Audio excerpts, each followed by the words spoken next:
Bonjour à tous. Le microbiote intestinal, qui est souvent désigné sous le terme de flore intestinale, c'est l'ensemble des micro-organismes qui résident dans notre tube digestif. Ces micro-organismes sont principalement des bactéries, mais aussi des virus, des champignons et des protozoaires. Ils jouent un rôle essentiel dans notre santé globale, car leur influence s'étend de la digestion à l'immunité, en passant par la protection de la barrière intestinale, ainsi que la communication avec notre système nerveux. Le microbiote intestinal est également impliqué dans la réponse aux infections virales et dans la régulation des maladies auto-immunes, c'est-à-dire les maladies qui attaquent nos propres cellules. En effet, des études ont montré qu'un déséquilibre de la flore intestinale peut entraîner une surinfection bactérienne. Donc ces études soulignent l'implication du microbiote intestinal dans certaines maladies, des maladies auto-immunes comme le diabète de type 1 ou même la polyarthrite rhumatoïde ou encore la maladie de Crohn qui est une maladie inflammatoire intestinale. Donc les bonnes bactéries favorisent la mise en place des défenses immunitaires et empêchent l'auto-immunité. Le microbiote intestinal joue en effet un rôle très important dans le maintien de l'intégrité de la barrière intestinale. Cette barrière est constituée de cellules épithéliales étroitement liées qui contrôlent le passage des substances entre l'intestin et le reste de l'organisme. Un microbiote équilibré contribue à renforcer ces jonctions cellulaires, empêchant ainsi le passage de molécules potentiellement nocives dans la circulation sanguine. Cette fonction est essentielle pour prévenir des conditions telles que le syndrome de l'intestin perméable où des substances indésirables peuvent traverser la barrière intestinale et déclencher des réponses immunitaires inappropriées. Il faut savoir aussi que le microbiote intestinal est en communication constante avec le système nerveux central, via ce que l'on appelle l'axe intestin-cerveau. Cette communication bidirectionnelle, elle se fait dans les deux sens, implique des voies neurales, humorales et immunitaires. Les micro-organismes intestinaux peuvent produire des neurotransmetteurs et d'autres molécules neuroactives qui influencent ainsi l'humeur, le comportement et les fonctions cognitives. Par exemple, certaines bactéries intestinales synthétisent de la sérotonine, qui est un neurotransmetteur clé dans la régulation de l'humeur. Des études ont montré que des altérations du microbiote peuvent être associées à des troubles neuropsychiatriques tels que l'anxiété, la dépression et même des maladies neurodégénératives, comme la maladie de Parkinson. Ainsi, le maintien d'un microbiote sain est essentiel, non seulement pour la santé physique, mais aussi pour le bien-être moral. Le microbiote intestinal est donc un acteur central de notre santé. Il influence les processus aussi variés que la digestion, l'immunité, l'intégrité de la barrière intestinale et la fonction cérébrale. Un déséquilibre de cette flore peut avoir des répercussions majeures sur notre bien-être général. Il est donc essentiel d'adopter des habitudes de vie favorables à un microbiote équilibré, et notamment une alimentation riche en fibres. La consommation d'aliments fermentés également est judicieuse.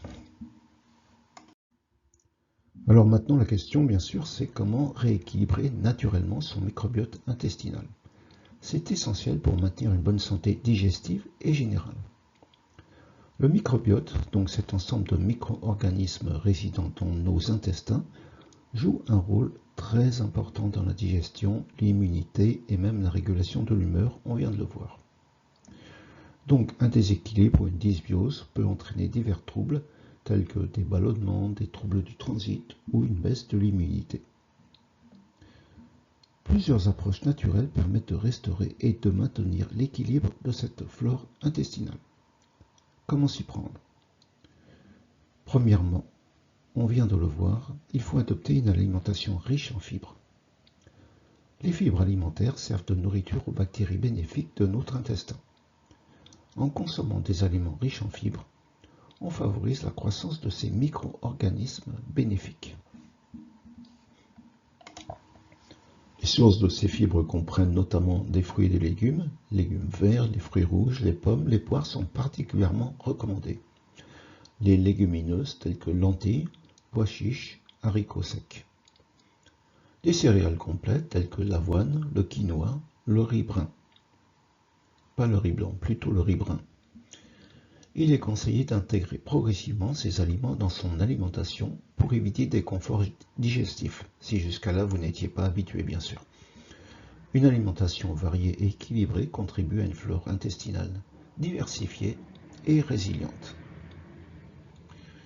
Consommer des aliments fermentés. On l'a dit, ça peut être judicieux, car les aliments fermentés sont naturellement riches en probiotiques, ces micro-organismes vivants qui renforcent notre microbiote. Parmi eux, on trouve le yaourt et le kéfir. La choucroute non pasteurisée, car le processus de fermentation conserve les bactéries bénéfiques. Le kimchi, qui est un plat traditionnel coréen à base de légumes fermentés. Le pain au levain. Le pain au levain. La fermentation naturelle du levain apporte des probiotiques. C'est donc important de consommer du pain au levain. Intégrer régulièrement ces aliments à son régime, à son alimentation, peut aider à restaurer l'équilibre de la flore intestinale. Quels aliments limiter maintenant? Comme toujours, les aliments riches en sucre ajouté et les aliments transformés. Car les aliments ultra transformés et riches en sucre ajouté peuvent favoriser la prolifération de bactéries nuisibles au détriment des bactéries bénéfiques. Donc, il est important de réduire la consommation de boissons sucrées, sodas, jus de fruits industriels, confiseries et pâtisseries industrielles. Les plats préparés, c'est pratique, mais bon, malheureusement ces plats sont souvent riches en additifs et en sucre caché. Donc il faut plutôt privilégier des aliments frais et non transformés.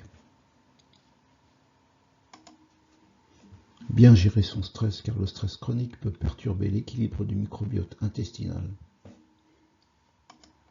L'exercice physique régulier est bénéfique pour la santé intestinale.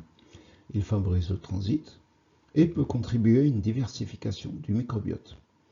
Des activités telles que marche, vélo, natation pratiquées plusieurs fois par semaine sont recommandées. Et bien sûr, éviter les antibiotiques inutiles.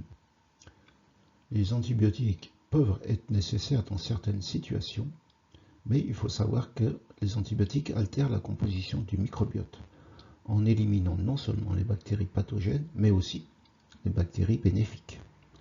Donc, voyez avec votre médecin et ne consommez des antibiotiques que vraiment lorsque c'est vraiment indispensable. Et après une antibiothérapie, si c'est nécessaire, donc consommez beaucoup de fruits riches, beaucoup de fruits et de légumes, pardon. Les probiotiques, on l'a dit, sont des fibres non digestives qui servent de substrat aux bactéries bénéfiques. On les trouve notamment dans l'ail, les oignons, les asperges et également les bananes. Donc, on peut intégrer ces aliments à son alimentation pour soutenir la santé du microbiote. En ce qui concerne l'ail, on peut le faire frire très légèrement pour éviter les mauvaises odeurs. Quelle est la durée nécessaire pour rééquilibrer le microbiote? La durée pour restaurer un microbiote équilibré varie bien sûr en fonction des personnes et des actions entreprises. Mais certaines études suggèrent que des changements alimentaires peuvent modifier la composition du microbiote plutôt en quelques semaines. Mais pour des résultats durables, il est nécessaire de maintenir ces habitudes sur le long terme. On peut également faire des cures de probiotiques sur une période de 1 à 3 mois pour accélérer le mouvement, on va dire. Mais sinon, ce n'est pas indispensable.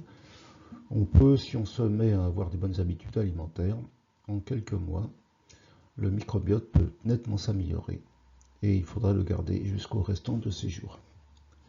Donc, adopter un mode de vie sain et cohérent, c'est la clé pour maintenir un microbiote équilibré sur le long terme. Eh bien, chers amis, merci de m'avoir écouté jusqu'à là. et je vous dis à très bientôt.